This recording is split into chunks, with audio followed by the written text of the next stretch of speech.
Hello, everyone, and welcome to the Father Son Packers podcast, your brand new source for Packers news, notes, and analysis. We are here to break down the Packers win over the Minnesota Vikings on this past Sunday, 41-17. But before we get into that, we just wanted to say a few quick words about Damar Hamlin, who unfortunately during tonight's broadcast of the Bengals-Bills game, if you missed it, collapsed on the field and received emergency medical attention and was then rushed to the hospital. Our thoughts and prayers are with both him and his family.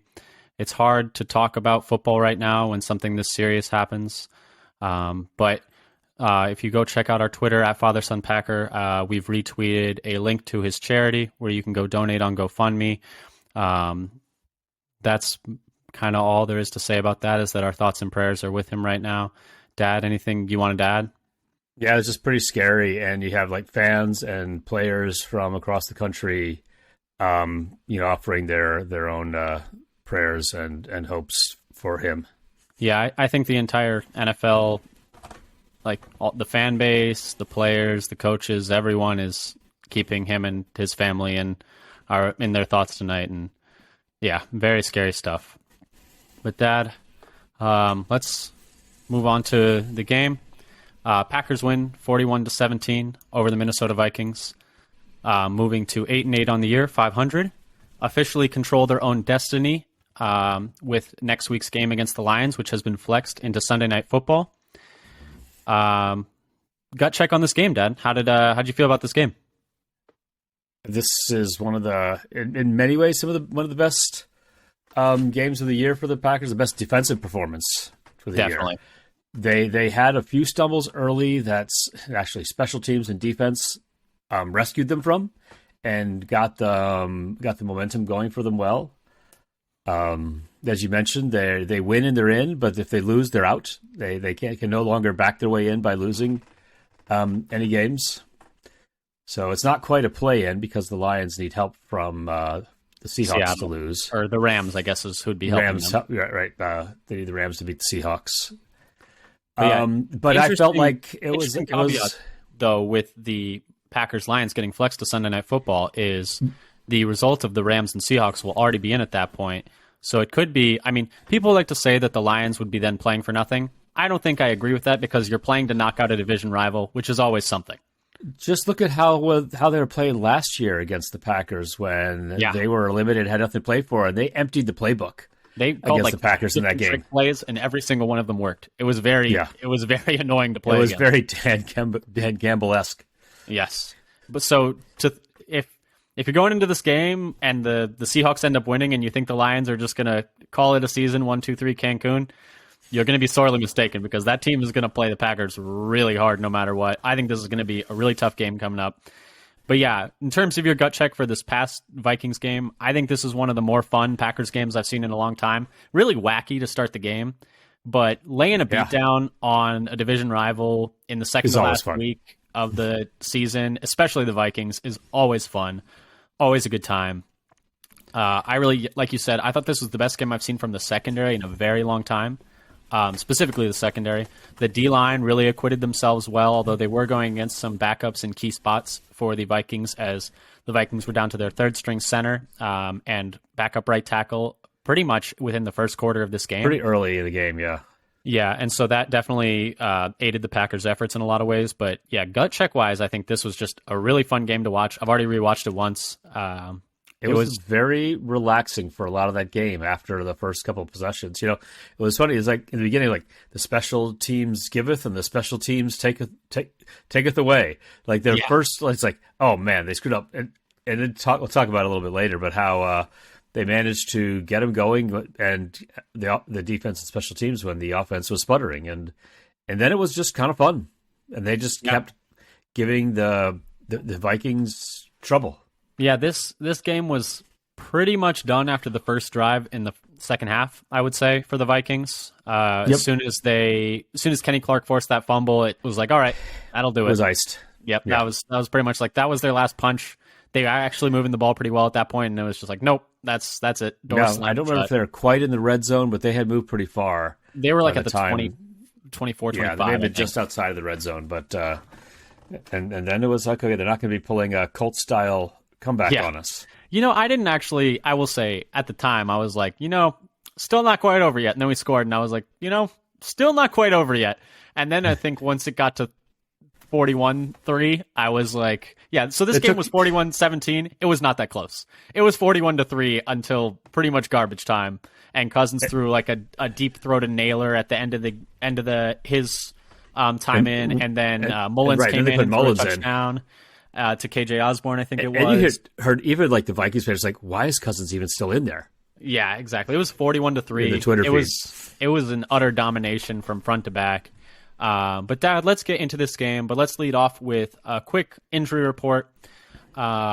Going through the Packers side of things, like we said already, the Vikings had a few key injuries in this game to their offensive line. And then on the Packers side of things, Josh Nijman was replaced fairly early on the right side by Tom, although he was still blocking on extra points. So it's tough to tell if his shoulder was hampering his performance or they just felt better about Tom in there. But Tom actually had a very nice game, so it seemed like the right call.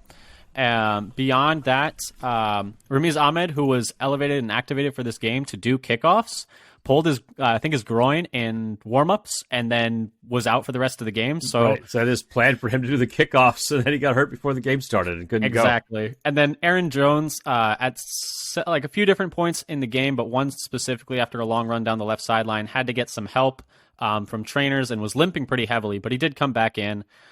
He's definitely still bothered by something in his leg, but he still had a great game today. That was that play where he got kind of pushed out of bounds on the left side. And he started it was like a third and short, and then he broke it open for like 25, 30 yards. And then he was like gimpy getting up, but he came back in the game a bit later. But he's definitely still dealing with some stuff. But Dad, let's get down to anything you wanted to touch on injuries wise, or should we get down to the rest of it? That was really all I noticed injury. The other one was Jaron Reed had some cramps, but didn't seem to take him out of the game at all. Oh, that's right. They're stretching him out on the field at one point. At first he was laying down. It's like, oh, what's happened to him? But then they just started stretching his legs. Like, oh, that's what it is. Yeah. But yeah, let's move on to our game breakdown. Let's start with the offense, Dad. And let's start with some of the things that we were talking about pregame of what we wanted to keep our eye on. Do you want to lead us off there? Sure. So I had a few things on offense. One of the ones I mentioned was to try to take advantage of Zadarius Smith's expected aggression, rushing the passer, to then take his vacated lane as he dove to the middle. And I think they tried that unsuccessfully because they ran over to his side a few times, and he was maybe a little more disciplined and disrupted the outside run. And he in the beginning of the game, at least. He wasn't even necessarily the one making the play all the time, but as the one that immediately pops to mind is the Dillon run to the left side, where he immediately works upfield and doesn't make the tackle, but he slows him down enough where we pretty much lose the yard. Forces him wider, and then the help cleans it up. Yeah, so there's that one play anyway. And then I mentioned like some pass to crossers on the run to take advantage of the lack of speed of the Minnesota secondary, and they maybe had one or two of those, not very many. There's one to Dobbs, I think, breaking in. They didn't really need to pass the ball much, so it's hard to say. And they started off not passing it well. It got a little better. It was like last week, but though they didn't heat up as much as they did in the Miami game, though. In the Miami game, it was bad in the first half and good in the second half, and here was similarly bad in the first half and a little better in the second half. Yeah, well, let's start with the bad so we can end with the good, because this was a very good win for the Packers. And you were mentioning the passing game. I think let's start off with that, because if this team is going to make the playoffs and make any noise in the playoffs, I think they need a whole lot more from Rodgers. He has not been good for a few weeks now. I would say in this game, he had a couple of nice throws, but for the most part, he went 15 of 24 for just 159 yards and one passing touchdown. He did also have a rushing touchdown. And he just doesn't look accurate, especially to start games. But he didn't look accurate in general in this game for large swaths of it. Couldn't really hit Watson deep, had him open several times and missed him long. He missed him long, though. There was one where there was a lot of contact. That's fair. They were not calling. That was what I was going to say. And one of the things I had is like they didn't hit the deep shots. Couldn't hit the deep shots. Missed Lazard on that easy third down. He was like wide open in the end zone, the third and goal, where he just kind of spiked it. That one. Yeah. Had several other just bad misses. I mean, he started like we said, he started 5 of 10 for 37 yards. Like, that is pretty dang bad. He just doesn't look accurate. Does he need to retape the thumb? I don't know. He'll have like a couple nice throws, and I think specifically on third down, he was quite good today. But then he'll just have some baffling misses where I'm just like, what? Like, he's just way off on some of these throws. Yeah, and making his like receivers dive to try to make the catches, which they did. I think they did a couple. Caught Lazard bailed him out one time. Yeah, I mean he had the throw to Tunyon, pretty nice. Like, stayed in there. That was a beautiful throw. Yeah, and just a couple nice throws to Cobb. The one to Lazard that was off target was on the run, so a bit of a. Just at least that's true. He's running right and trying to throw it back, and Lazard does help him out alone. But he had other ones that were off target as well. Yeah, the deep shots I don't give him too much grief for, because it's hard to gauge the distance when you don't know how much the defensive back is going to be allowed to hold him up. Yeah, and we can't complain too much about that because they let it go both ways with the physicality in the secondary. But that did impact his throws. Yeah, there were 2 of those deep shots to Watson where, the amount of contact allowed really made it almost impossible to connect on one. Yeah, but he's having trouble hitting those deep shots. Having trouble the past few games. Yeah, I mean, he's had trouble gauging the distance where he had Watson was free and he overthrew him. Yeah, and it's like, if you're not taping the thumb, is it really an excuse anymore? Like, you're just missing at that point, I think. Yeah, and he's missing on the shorter throws too. Even like out in the flat or in the middle, he's just like left or right or down. Not quite as many like down in the dirt they had early in the year. Remember how many of those there were? Yeah, he's not missing low as much. He's overthrowing, and he's missing all over the place in a lot of ways. It's not very consistent. He is overthrowing, I think, more than anything. Don't know why.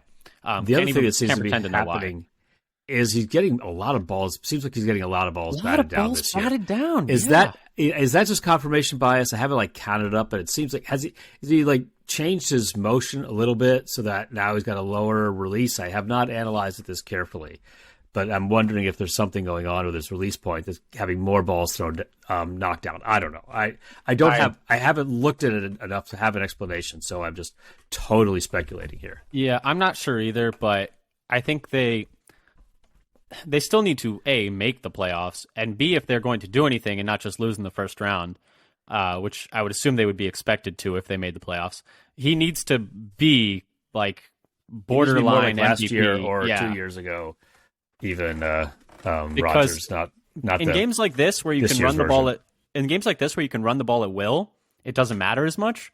But there are going to be times where that's not the case, and especially against the teams in the playoffs that they would be playing. If they made it that far. I mean, even the Lions there, the Eagles and the Niners. But we can't even worry about that too much because the Lions. No, we got the Lions who also put up 40 on the Bears. Exactly. But beyond that, though, they've got a little home away Jekyll Hyde going there for the Lions that we're hoping to take advantage of that hot and cold. But anyway, beyond that, for the offense, the only other negatives I really had were really slow offensive start, which I think was in large part due to Rodgers. I mean, their first 2 drive, they had 8 plays for 14 yards. And then the other thing was just like a fairly, I would say, didn't get talked about much, but a fairly tangible drop-off in this game, especially from Jones to Dillon, which is a bit worrying both for the rest of the year with how Jones seems to be limping after every game and only a limited participant in every practice. And for future years where you may have, like even next year, you may have to move off of Jones's contract and Dillon might be your starter. And I mean, Jones averaged 7.9 yards per carry and Dillon averaged 3.4.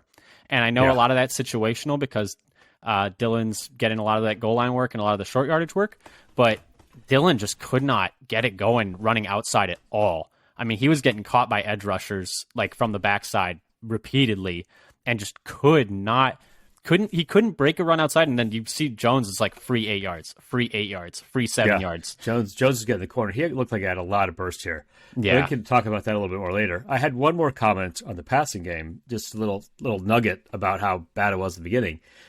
With the sack that Rodgers took, they didn't get into positive passing yardage for the game. Besides, like they started off for 1 yard. It took them 8 dropbacks to get firmly established in net positive passing yards. That sack was so weird Why are you taking a sack and 16-yard sack on fourth down? Yeah, just heave it. Just chuck it. A pick is not even that bad. I mean, it worked out. If you throw it 30 yards downfield, it's a pick. It's better. Yeah, I don't know if he just didn't want to open himself up and get like annihilated. Hit the thumb again. Maybe. Yeah, I don't know, but it's just you can't take. But still, even without that, they were at like less than 10 yards for like the first 7 passing plays. Yeah, they need more from passing. It was just really bad. They need more from the passing game. I do think it cleaned up as the game went on. So let's, with that, move on to positives. Specifically, I think the passing game had moments that were good. And I think a lot of that was due to the offensive line play. They allowed just 1 sack, only 4 pressures, only 3 QB hits, which is incredibly impressive when you consider the fact they're going out against the edge rushing pair of Zadarius Smith and Danielle Hunter with Dalvin Tomlinson, who actually had a pretty big impact early in this game. He's the one who had that sack on Rodgers. Specific shout out to Zach Tom, who came in right tackle with like barely any notice. And let me see, I have it written down, allowed just 1 pressure over the course of the game. I mean, that's very impressive. I think the passing offense was at times good. The other thing for the passing offense, I thought Lazard was quite good today. Was, I think, one of his better games of the year. 5 catches, just nice lead blocks. Oh, sorry. Not Lazard. Yeah, Lazard. He had 5 catches on 6 targets to lead the Packers with 59 receiving yards, which is a third of their passing yards.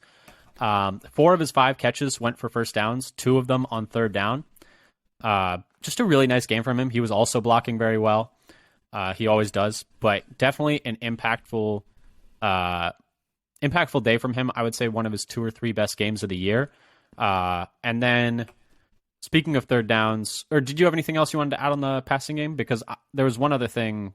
I don't really have anything more. So I had a little bit on the pass pro as well. So they, as you mentioned, only 1 sack and 4 pressures, and Rodgers mostly was kept clean. And a shout out to Zach Tom for coming in and switching sides on short notice. The guy who just come in at the last minute and like, whatever. Where do you want me? Where do you want me, coach? And this is the type of matchup that should be difficult for him, with him not being the heaviest guy. He's like barely touching 300 pounds. And power rushers like Z and Hunter should be the type of guys he struggles with. No problem. And I know a lot of it was they didn't have to drop back very much. They did a lot of quick game stuff, but still. Yeah, but when it comes to like their pass blocking, all 5 stars, well 6, including Nyman, were like above to high quality or well above grades by PFF for their pass blocking. What do you think about the switch from Nyman to Tom? Do you think it was injury related, or do you think it was performance? Wildly speculate for me, please. Wildly speculate. I didn't even see Nyman enough in the beginning. I just assumed he was hurt. I didn't even notice it. Snaps did he have? Like 3? It didn't even feel like it was that bad. Like I thought he was. I didn't His notice him bad either. He didn't give. It's not like he gave up a pressure. Yeah. Either. So I'm not quite sure what the story was. Me either. And it's like, I mean, maybe his shoulder was bothering him, and they felt like he could hold up in the few special team snaps he took. I don't know. I'm not quite sure. Yeah, it was just weird because if he's not 100%. Don't waste him on special teams. Like, what's the point? And if he wasn't playing so poorly that you felt like the offense had no hope if he was out there, I thought. It was just an interesting... Yeah, and we haven't got an explanation yet of... well, I guess LaFleur gave some coach speak that was indecipherable. Yeah, I don't know. Could be interpreted either way. And it's hard we wanted to take care of his shoulder and... Yeah, I mean, it worked because Tom had a very good game, but it is interesting nonetheless. The other positives I had for the offense, did you have anything else for the pass pro? That's it for pass pro. And then for the passing game, I had Tunyon with one of his better games. Oh, yeah, Tunyon had a nice game. 3 catches for 52 yards, and he caught the only passing touchdown of the game. Mm-hmm. Helps when no one guards you. His pass blocking wasn't so great, but he was able to find spot and make plays in the receiving. Yeah, and we'll talk about it a bit later, but I think it's just like an overall very nice game for the whole tight end room. Mercedes had a very nice game. I thought DeGuara had a really nice game blocking, and then Tunyon had one shout out to games DeGuara as a lead blocker on multiple plays. He was a big reason. They had him in the backfield a lot just as the fullback in the eye or slightly offset. He was decisive. Like, he was a key cog to a lot of those big runs. Like, he was just blowing people out of the hole repeatedly, especially on the outside. Forget who he took out of the play on one of Jones's runs up the left side where it's like, who opened that? Oh, it's DeGuara who opened that up. It's funny because he had that one catch and looked so not explosive. And then when he's blocking, he looks like he's actually an athlete. I don't really understand why it doesn't translate. One thing I would like to add, I don't think you had it in your notes, and I didn't add it in mine, but it's about the run game. The goal line score by Dillon. They had both. I think that was one that had DeGuara and Davis both in the lead. They actually surge and blow and push their way into the end zone. They actually push from behind. Every other team has figured this out already, and now we finally have two. And instead of only getting in, if they like get a gap and get a hole, they actually just power bull rushed, bullied their way into the end zone. Basically every member of the Packers team was in the end zone by the time with the ball going in there. The Vikings which we see run so defense. Rarely. It's not like the Vikings run defense is that good, but it's still nice because they're such a bad goal to go offense. And they kind of did it again today. They messed up around the goal line once more, but they're improving at least. And I just want to give a shout out for that play because we've seen it so rarely, even not just this year, but the last couple of years, that kind of play. Yeah. And then the other thing, I think I almost had this as my first thing. Well, also, the running game in general was very good. Running backs averaged 5.23 yards per carry. Especially Jones was excellent, like we said earlier. Dillon had some nice situational stuff around the goal line. It was pretty good. But the thing I wanted to talk about that I am a little sad that I hadn't already gotten to was the third down offense was excellent. They went 7 of 12 on third down, which is... right. What were they like? Which is the highest conversion rate they've had all year per StatMuse, and it's just the third time they've gone over 50% this season. The others being the first Bears game and the Lions game. And I'm trying to see what their average distance was to go on those third downs. Ooh, I haven't looked that up. I don't have it in front of me, unfortunately. But I thought it felt early. The big one I thought was the first one to Lazard, where it was 3rd and 10. And I was like, there's no prayer that they're going to get this. And then they hit him, and he just kind of fell backwards. They hit him 4 yards short, and he somehow made his way. Just no one was really around him, and he just kind of fell forward past the first down. I was like, oh. He gets just across the line. Is that that one? Yeah, exactly. It was very early in the game. I think it was their third drive. But anyway, I think just much better situational football today. We've seen, last week they beat the Dolphins, went 2 of 14 on third down, which was very yucky. But yeah, just nice to see that from them. And I think that was kind of where Rodgers succeeded today, was on third downs when they had to have it. It was quite good. Did you have any other positives? I just wanted to, I had just about Aaron Jones and just how much more explosive he looked, and able to hit the hole with speed, more explosive than he looked for a couple of weeks now, I think. Yeah.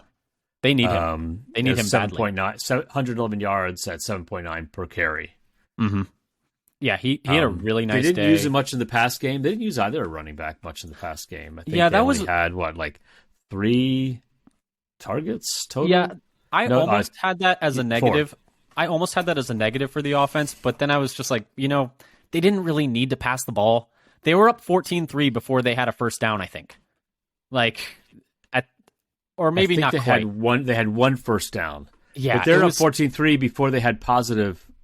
They're up 14-3 and they were negative in passing yards. Exactly, and so I was like, I could say that they could use the backs more in the passing game, but there wasn't any need in this game, so it doesn't feel like an entirely fair critique. Did you have anything else for the offense, or should we move over to the defense? Because I feel like the defense was the pride and joy of this performance by the Packers today. Yeah, defense was shining today. Yes, I think You want to go for what we wanted to see? Yeah, let's start us off with what we wanted to see. I almost don't even want to start with the negatives. I have a couple. I feel like it's just hard to find. I have 1 or 2 little minor things. Me too. It's just they were so good today against a pretty dang good offense, especially over the last few weeks. But what did we want to see going into this game, Ned? So I wanted to see the defense pressure Cousins up the middle with Clark and Wyatt, give Wyatt more, and maybe some blitzes from Walker mixed in, which I don't think we got that. We did get pressure up the middle because that's the weakest part of the Vikings O-line is their center guard. Especially when they lost. We knew they were going to have a backup center to start the game, and then they lost him, and they were the third string center. And he was really struggling out there. You could he was tell struggling he didn't know the timing snap counts. of the snap. Right? Exactly. He didn't know the snap counts. He didn't know sometimes he didn't seem to know the play. He was. Thank you to him for helping us have a good day. But like you said, pressure up the middle. I mean, Clark led the team with 4 pressures per PFF, tied with Enigbare, who also had 4 pressures. I mean, they dominated along the line. Might have been Kenny Clark's best game of the year. I think it's definitely in the conversation. I think I'm trying to decide if I thought the Bears game was better, but it's definitely one of the two. I think it was the Bears game that I also thought he had an excellent day. But anyway, yeah, Kenny was really great. Good pass rush that day, but his overall grade, this is his best. For PFF, yeah. For PFF as much as you want to trust PFF grades. And then the next best was actually the Tampa game. But yeah, pressure up the middle. For me, the things I wanted to see from the defense were give Jefferson additional attention, especially in key downs and distance. Check, and check. And then the other was blitz linebackers up the middle, make their interior think. They didn't do that too much, but it worked out. So, but they were beating him anyway. Exactly. They were rushing 4 and having good success with it. And then when they started to lose a bit of that pass rush they were getting with those 4, they started doing bear fronts with 5 across the front, which also had a good amount of success. But first, let's start with the good, and then we'll just do a couple negatives since they're literally tacked on things. But I think that I just want to start by saying, Joe Barry, tip of the cap, because you came in with a game plan, and everyone was locked in, and the game plan worked. Like, it was, I think I heard both Nate Tice and Justice Mosqueda say, like, essentially, if they were, oh goodness, was it? They had a very simple plan for Jefferson, where if he was in the slot, they were going to run one coverage, and then if he was out wide, they were going to run another. And this is what we're going to do. They ended up as Jefferson, I think it was, if he was outside, they were just running man. And if it's inside, they were bracketing him, if I remember correctly, but don't quote me on that. Go listen to the Athletic NFL show and the repack on Acme Pack & Co. if you want to hear 2 people break down a little more X's and O's on that film. But they gave Jefferson fits in this game. I mean, just one catch for 15 yards. One catch for 15 yards on 5 targets. I mean, he was trying to throw his helmet. It's the worst game of his career. Yeah, he was trying to throw his helmet at one point and hit the back of the ref. Yeah, that was a bit of a yikes moment. From the one angle, it looked like he was just intentionally trying to hit the ref, and then you see the side angle, and you're like, oh no, he did an accident. But there's one angle where you're just like, oh my goodness. But they shut him down. They shut down so my big positive is the secondary. This is, I think, the best game I've seen the secondary play in 4 or 5 years. They had 10 pass breakups and 3 picks for the defense. 7 of those pass breakups were the secondary. Quay had 1, and then TJ Slayton had 2. They shut down Jefferson, 1 catch for 15 yards on 5 targets. They shut down Thielen, 1 catch for 16 yards on 4 targets. 3 interceptions. I mean, they were flying to the ball. And I think Jair gets a lot of the shine because he was great on Jefferson, and he grittied in his face, which honestly for me made the season an absolute win. I don't need anything more from the season. I got that. I'll take it. But I think Amos had a really nice game. Rasul Douglas had a great game. Darnell Savage had a really good game. I mean, I don't think there's anyone along the defense, along the secondary. Darnell Savage had that pick 6. Amos had a pick. And then the third pick was Rudy Ford, who also had a pretty good game. There was no one in the secondary, I would say, where I felt like they were playing poorly. I think that's fair. Yeah, it was one of Savage's better games in a while.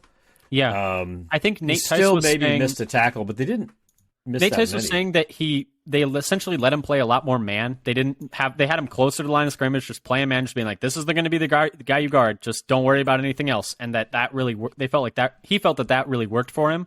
If that's as much as it takes, just simplifying his responsibilities way down, and he can be a positive player for this defense. I mean, he's the type of athlete that you just kind of need to. If you can find a way to get him on the field and as a positive contributor, 10 out of that's good. That's very good for the defense.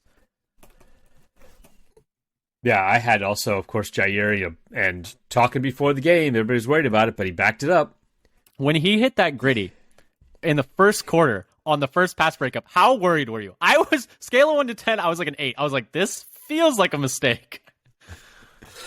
Because things were going well, and you're like, yes. Do we really want to mess with this now? I was like, we're going to poke the bear on the first pass of the game? Okay. See how that works. And it worked. I can't even, talk your shit, Jair. He backed it up. And for the most part, we were converting our turnover opportunities. We had games where, Cousins had tried to give us 3 or 4 interceptions, and we come up with none of them. Yeah. And we actually grabbed those picks today. 3 picks and 1 forced fumble. I mean, they were active around the ball. And just 10 pass breakups for a defense is incredible. Just so many plays on the ball. And so many tight, making them throw into tight windows. And I will say that there was definitely some times they gave up a few things. Actually, mostly to Hawkinson, which I'll talk about in a second. But I will say also, I thought the D-line played really well. They allowed Minnesota running backs to carry the ball for just 3.8 yards per carry. So the whole front played pretty well. And then PFF had the Packers down for 11 run stops and just 3 missed tackles in the run game. Kenny and Enigbare, they had them both for 4 pressures. I mean, just a really nice day for the whole defense, especially the secondary, but didn't want to leave the D-line without any shine. Yeah, and I think the D-line had an effect on the quality game that the secondary had. I also had Kenny with another great game, an elite PFF grade, the sack, forced fumble, and the recovery, which basically iced the game. At that point, you're like, well, what are they, down by 24? Maybe they can have another big comeback again. And then after that, it's like, no, it's not happening. Yeah, once they scored a touchdown on that subsequent drive, it was like, okay, 31-3. That's that. And TJ Slayton also had a nice game. He had 4 tackles, including 3 stops. Yes. Was it 1 or 2 batted balls at the line? Can we talk about the goal line stand? I mean, is that the one where he's got a hold of the guy's jersey? He penetrated the short yards, and he just will not let go. Well, everybody else comes in. Well, it's Jair and maybe Hollins. It's a bunch of them. Big gang come in and clean it up. He penetrated on 2, I think both second and third down, both of the run plays. He is pushing the center back into the backfield, and they let him play a lot of nose and put Kenny a little bit more towards 3 and close to the edge. And that really worked for them, and I think they've kind of found something with that because Slayton was great. He had 2 swats at the line, one of which caused the pick that Amos got. He was he's got some hops if he needs to jump for exactly. And remember, he could dunk at 330 pounds, which is just wild. But yeah, he was really good, and it was a little scary because did you know that on those goal line stands they had every active D line in the game? They only had 4. All of them were in. They only had 4 active D-line this game. Because, Lowry's on Lowry's IR, out, and they still did not activate Ford. Still, why? Why is he on the roster? Why is he not on the practice squad? If he's not going to be active in a game where you don't have any D-line, really, it's just that's kind of confusing to me. But, you notice Go ahead, sorry. They activated Garvin instead of him. Mm-hmm. Last week, Garvin... they activated Garvin instead of Ford. Last week, Ford and Garvin were both out. They play so different. I know they play differently, but this is what, in terms of roster decisions, with Lowry out instead of Ford, the player they added that was out last week was Garvin. Last week they went with 3 edges. That's true. This week they went with 4. And I think they were playing Lowry a little at edge. And that's probably was their thought, was he could play some edge for them. But yeah, I mean, the D-line was great. Slayton was great. Kenny was great, like we said. Reed had a really nice game again. And then Wyatt everyone on the D-line had a good game, I thought. Wyatt wasn't quite as impactful as he was against Miami. I didn't think he had quite as good a game, but still, nice game. I think he still was able to make some positive plays. Yeah, he should still be getting snaps. Yeah. I also had, so he had maybe his highest snap count of the year, 34. Mm-hmm. Let's just keep getting those numbers up. Yeah, he needs playing time. He needs to play. And I also mentioned the run defense, that for the running backs, they gave up less than 4 yards per carry, and what they were able to do in the run defense and the D line was to force Minnesota to get a field goal after the blocked punt, which was a huge play. That was a tone setter for the rest of the game. The defense did an amazing job just playing physical and making the Vikings look like weak at the point of attack over and over again, and just setting the tone, like emotional. Like, you give up that block punt, they get the ball at the 1. Shout out Dolan Levitt, by the way. I have him in my special teams notes. It's like the difference between him catching that ball and downing it at the 1, so that the offense has to come into field, giving the defense a chance to stop it, is huge. If you compare that, or contrast that, I should say, to the playoff game last year, where nobody could find the ball and the Niners scoop it up for the score. Yeah, just an enormous difference. Yeah, brief shot to him, but yeah, the D-line, I mean, it went Kirk Cousins, like, play action pass to out route, covered by, I think, Douglas, and he misses him low and wide because Douglas is in pretty good coverage. Then run up the middle that gets stopped by, I think, Slayton, and then another run up the middle that Slayton penetrates and then gets stopped by like a gang of people, including, I think, Amos and Jair.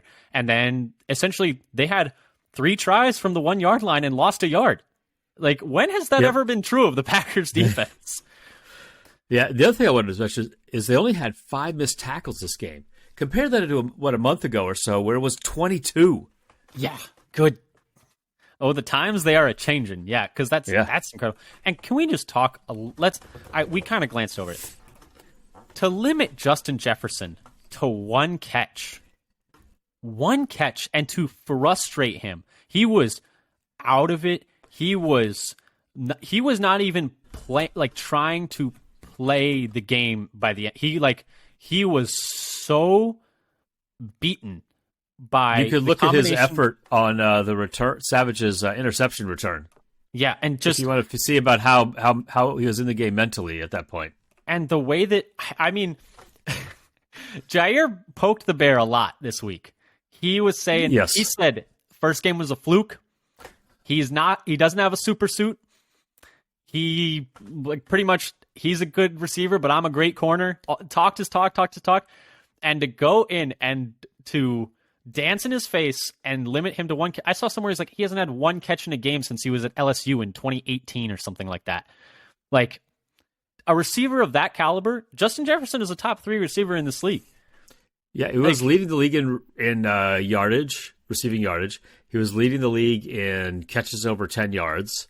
All kinds of things. It's been excellent this year, but they had a plan for him, and Jair came up, and then he wore the big hat in the locker room after the game. Big hat was hilarious. But it seemed like Joe Barry's plan was just, if he was outside, let Jair just come up and press him, and then give him safety help over the top. Oh, that was the other thing I wanted to mention. Great plan, because he physically, over and over again, just punched him in the chest, every single route he could. Punched him in the chest as hard as he could. That's what I was going to mention. One time they would knock him down. I think Jefferson was like, you know what? We're down 24. I'm tired of this. I want to go home. I'm done with this. Their aggressiveness at the line of scrimmage to give him a hard check at the line as he's trying to get off into his route, I think had a big impact on that performance. And Joe Barry's plan, like I said before, I think it was essentially hard man coverage when he's on the outside with safety help over the top, which, a lot of people are like, oh, Jair didn't shut him down. He had safety help over the top. Everyone gets safety help over the top, especially in press man. That's just kind of how it works. And then, if you don't do that, you're a fool. Yes. Really, if they didn't do that, they would have lost if they didn't do that. That's just dumb football. It's like, offense has too many. We're going to show how manly we are by getting burned. Offense has too many built-in advantages for that to be a very viable strategy against the best of the best receivers. It just doesn't work. Back in the day, everyone gets you would have that sort of mano a mano because you could grab, hold, push. There was no 5-yard. Yeah, no illegal contact. You could contact them all the way down the field. There wasn't the 5-yard zone. Was the only place you could bump them. Yeah, and and then when he was in the slot, essentially just bracketing him and just I mean, the plan going in was executed incredibly well by the secondary. Shout out to Jerry Gray for having them ready, and shout out Joe Barry for having that plan ready. And I think Jerry Gray is also the passing game coordinator on defense, so that's also on him as well. I mean, it just worked. And letting your good players do what they're good at, like that's what a concept. And that's the one what they catch, failed the one to do catch he had was just they were playing way off for no reason, and I was like, "Why are we?" It's working. All of a sudden, it's been working, and I was like, "Why is he 12 yards off here?" Yeah, it's and like, then they get the first down. I guess we just let everyone know he at least played. But yeah, they really did a good job against him. Did you have any other positives from the defense? I have just a couple negatives. Yep, I think one of them I see has the same. For the negatives, I had like Hawkinson. I guess you could say they lost him in the middle a few times, but maybe that was the scheme design, and they said, "Well, he's not going to beat us." There's no perfect defense, and if you're giving up, I mean, he had 12 targets, he had 7 catches for 59 yards. He should have had probably like 10 catches. He had like 3 or 4 drops, so I thought he really could have hurt the Packers a bit more.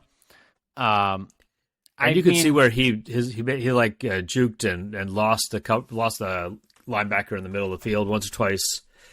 Yeah, and that was that. And then the other one I had was they did let the Vikings march down the field a bit. In the first half, 5 of 7 Minnesota drives ended up in Green Bay territory. They moved the ball 34 yards to the Green Bay 28, 40 yards to the Green Bay 31, 46 yards to the Green Bay 32. And the Vikings just missed 2 field goals. It would have been a 24-9 game going into halftime, just a 2-score game if they had made their field goals. And then coming out of half, the Vikings were also marching, going 9 plays for 60 yards before Kenny Clark broke into the backfield and strip-sacked Cousins. So that's just something to keep an eye on. They didn't, they clamped certain parts of the offense, but at times they did allow the Vikings to move the ball. But the Vikings are a good offense, so I'm really not even that worried about that. I just think it's just something to keep in mind. They did let them move the ball, but they were very opportunistic when the opportunities presented themselves, so I'm not even that upset about it or anything. The only other thing I had to mention was the scrambles by Cousins. Yeah, I mean, in some ways, he was their best. That was their best play on offense. Yeah, and it's tough because they just don't have a whole lot of pass rush finishers right now. Both of them were just he was just sitting back there waiting and waiting. Yep, but that was for a good chunk of until late in the game. Those were their most effective plays in terms of yards per play. Yeah, I mean, he was only 1 yard off being their leading rusher for the night. Yeah, and I think is wild to think about. He only got past there kind of late. Yeah, in garbage time. What a fun game! Because Cook actually did get hurt at some point, and then Madison was getting more work. Mm-hmm. But Cook was not able to do anything. They were shutting him down. Yeah, and for someone who has routinely killed the Packers in the past often, I mean, not the last, not 2 meetings ago in December because Mannion was playing quarterback, but I feel like he often, especially in the passing game, they did let him break through for 1 screen, but I mean, they were more prepared and more physical than the Vikings in almost every facet. Have you seen the Vikings conspiracy theory? Of which there are many. The conspiracy theory that the Packers intentionally overwatered the field so that the Vikings players would flip. Yes, so that would only affect the Vikings somehow. Some magic, but by some magic that the wet field would affect the Vikings putting enough. I think Packers. Their theory is we would know which cleats to use, and they wouldn't. And it's very funny because if you can't figure out which cleats to use as the game is going on, that's the mental gymnastics are. You only have to look at a mirror. Yeah, and I mean, we have to find out who did this. So question about the defense, since we have a little extra time here as we're wrapping up.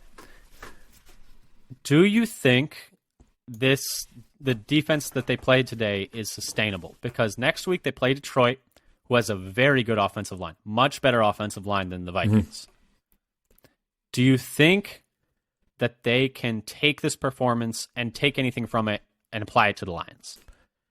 I think so, because I liked that they were more aggressive with the receivers at the line of scrimmage than they had been other times of the year where they're getting free releases. And then we're just playing catch up and chasing them around. So that I think was something that is encouraging and that they failed to do in the first game against Minnesota, and we've been hoping they would do. So that's something that I think is transferable. The only thing, whether we can get the pressure with our D line, the only thing I'm like thinking though is just that Amon-Ra is mostly slot. Mm-hmm. He is the best receiver. Harder to be physical with a slot guy. Although they were able to limit Jefferson, who would line up in the slot quite a bit in this game. Right, he lines up in the slot normally, and so you do have the two-way go for the slot receiver. It makes it a little difficult. Yeah, they did a lot of bracket coverage on Jefferson. Like, you essentially, if he goes right, I'll take him. If he goes left, you take him, which was kind of like their plan for when he lined up inside. And one thing I think you can do with this is you can bump him with the linebacker, who's not even going to cover. Just check him, throw him off his route, and then the coverage is behind. I do worry, though, that with the Lions' very good offensive line, that it's going to be tougher for the defensive line than it was today. Because a lot of what they did today was have you seen the clips? I think Ross Uglum posted them on Twitter that they're just lining up three guys on the right side of the Vikings line and just bullying their backup right tackle and center, just throwing the house at them and just the left side, whatever. That's fine. We're just going to send four guys this way and flood that side of the line because you guys can't handle this. It's a weak link system. Yeah, but I don't. So what's going to happen when there's not an obvious weak link? Exactly. When there's not two obvious weak links, will we be able to get pressure? That's the question. That's the $1 million. That's the $1 million question. That's the playoff question. Is can you do enough? Kenny is starting to play better and better. Mr. December. Yeah, that's what they call him. And he is, I think, our best defensive player, main disruptor in the backfield. Best defensive player with Gary out. He's our best defensive player. I think they're going to need him to really carry the load next week, and that's tough because I'm hoping we're going to see away game outdoor golf. I mean, I hope so. He has small hands. I hope it's very cold. But I do worry a bit. The running game for them is going to be pretty tough to stop, I would say. I mean, they did hold the Lions to a fairly pedestrian total in their last game. Was it 19-9 in the first Lions game? Was it 19-9? I know the Packers only ended up with 9. Forget what the Lions got in that game. Let me just a sec. I'll let you know. I got it up. Yeah, 15-9. 15-9. Yeah, they're down by less than a score in the end with 3 red zone picks. They had decent success against the Lions offense last time around in Detroit. So maybe they can take whatever they did in that game and translate some of it to this one. I was going to say it's tough because they had Gary in that game, but they did lose Gary and Stokes midway through that game. During that game, yeah. The only person who really had a good game against the Sun offense was Jamal. Yeah. With 81 yards. Yeah, and that was in the peak of when Swift was injured. He's really coming to life for them now. So I am going to be interested. The Vikings, I feel like, didn't try to use their running backs much in the passing game. They only hit Cook on that one design screen, and then they hit him on a dump down. And I think they hit Madison late in the game for another catch. I can't exactly remember when he had his, unless he was. I'm mixing up him and Cook on one of them. But the Lions do like to use Swift and Jamal a lot more in the passing game. So it's going to be a big test for the linebackers. I think Campbell's look kind of up and down, kind of Anston's coming back from injury. Quay is really coming to life, though. He's getting better and better every week, I feel like. And I think it's really helped him to have Campbell back. Did you see that tweet about Quay's... what was it? I think Zach Cruz had it. Let me see if I can pull it up. About his coverage. Since week 10. This is per Zach Cruz on Twitter, at ZachCruz2. 8 receptions allowed on 15 targets into his coverage for 23 total yards, 3 forced incompletions, 7 stops since week 10. He has been really good in coverage. He's still making some mistakes in the run game, filling the wrong gap, but the passing game work has been very nice to see. Yeah, something that we didn't have for a long time in the Packers, middle linebackers, Yeah. off-ball linebackers.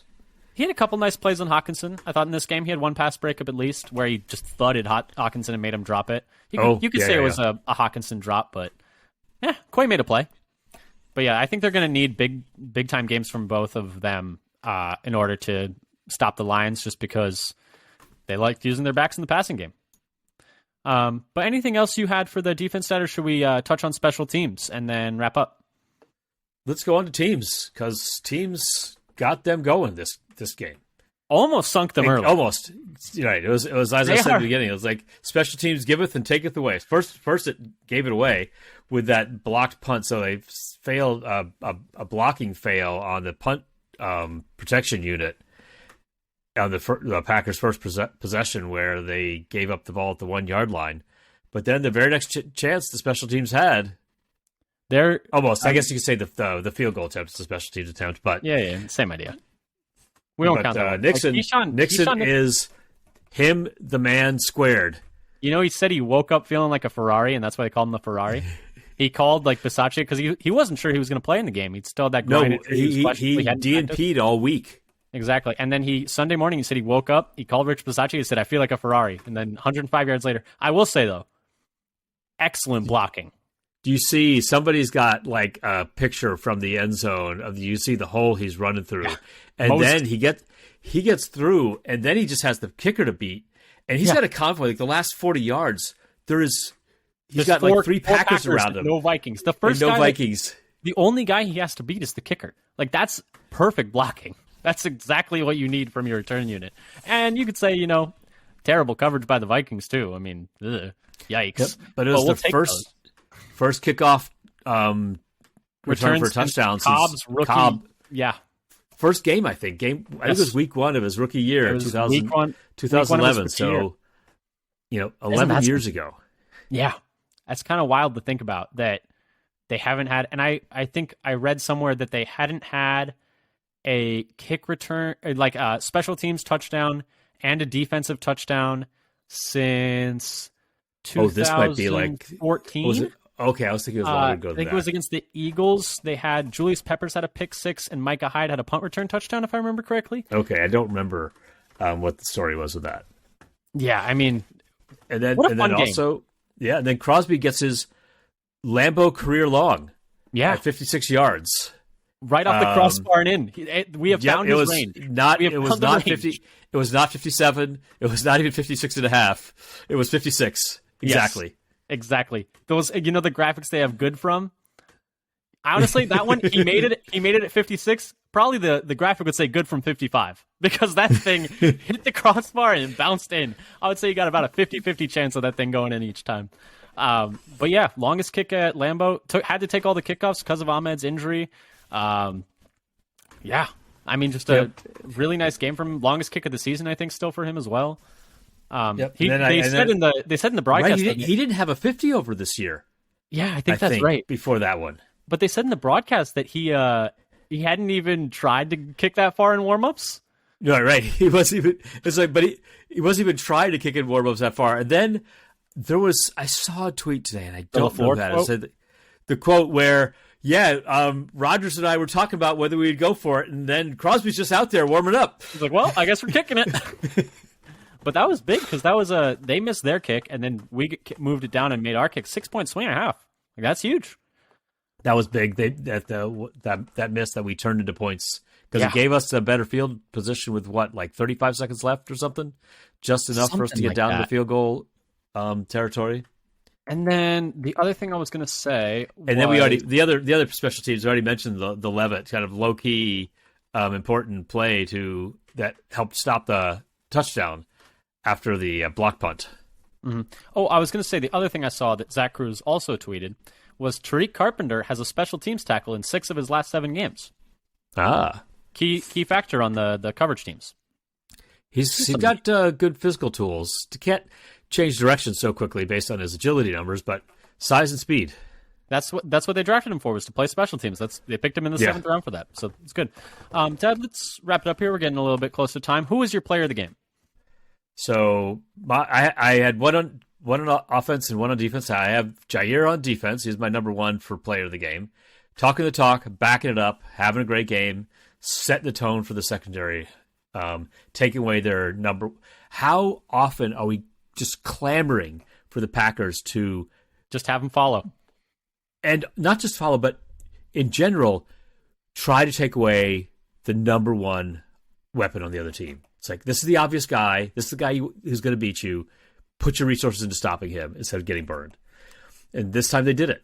And then I had Aaron Jones as player of the game on offense because he looked like he was running healthy, even though he did have that limp that he came up with during the game.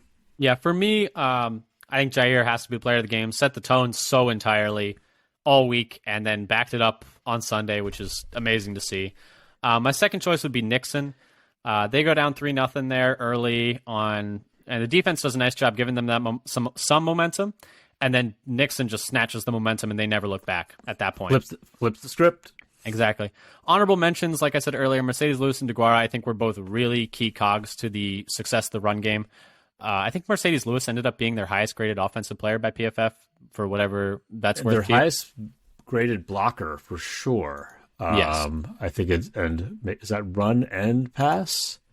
I believe, maybe it was but just specifically in the run game, it felt like they were having him block like Hunter so many times, and old man. There was big that. dog. Do you see that play where he's like lined up? He has to get around him to seal the edge. Yeah, didn't know he could move like that on the run block. Yeah. But yeah, so those are my players of the game. Dad, anything else you wanted to touch on before we wrap up here?